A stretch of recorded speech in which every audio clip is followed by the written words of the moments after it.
இந்த குழந்தை பார்த்தீங்கன்னா பொறுக்க மாரியே ஜாண்டிஸோட பொறக்குறான். அதனாலே சின்ன வயசுலேயே காது கேட்காம போயிடுது.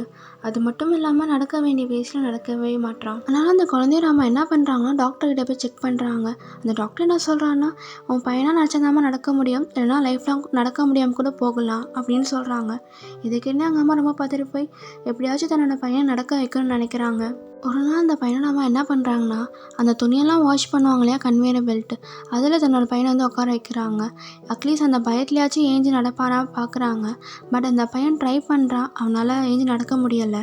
அந்த அம்மா பார்த்தீங்கன்னா தன்னோட பையனை மோட்டிவேட் பண்ணுறாங்க எப்படி நடக்கணும்னு சொல்லிட்டு. அந்த பையன் ட்ரை பண்ணுறான், பட் அவனால் முடியல. அந்த எட்ஜுக்கிட்ட போகவே டக்குன்னு ஆஃப் பண்ணிடுறாங்க கன்வேயர் பெல்ட்டை. அந்த அம்மா பார்த்தீங்கன்னா அங்கேயே வந்து அழ ஆரம்பிச்சிடுறாங்க. எங்கே தான் பையன் காலத்துக்கு நடக்க முடியாமல் போயிடுமோ சொல்லிட்டு.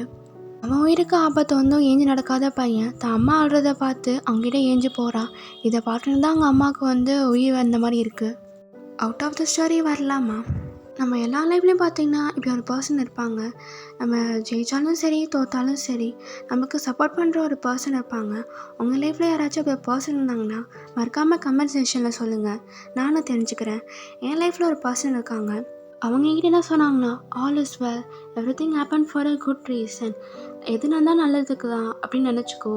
அது மட்டும் இல்லாமல் நீ எக்ஸ்பெக்ட் பண்ண மாதிரி லைஃப் போச்சுன்னா லைஃப்பில் ஒரு இன்ட்ரெஸ்டிங்கே இல்லாமல் இருக்கும். உன்னோட அப்ஸ் அண்ட் டவுன்ஸை வந்து நீ ஸ்போர்ட்டிவாக எடுத்துக்கணும்.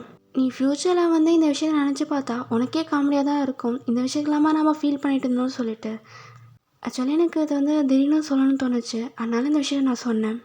இந்த மூவி பார்த்திங்கன்னா ஒரு ட்ரூ இன்சிடெண்ட் பேஸ் பண்ணி எடுத்த மூவி. நடக்கவே முடியாது சொன்ன பையன் பார்த்திங்கன்னா தன்னோட அம்மாவோட சப்போர்ட்டால் பேராலிம்பிக்கில் வின் பண்ணி மெடல் வாங்கிட்டு வந்திருப்பார். கண்டிப்பாக லைக், ஷேர், கமெண்ட் பண்ணுங்கள். உங்கள் எல்லோரோட கமெண்ட்டையும் கண்டிப்பாக நான் படிப்பேன்.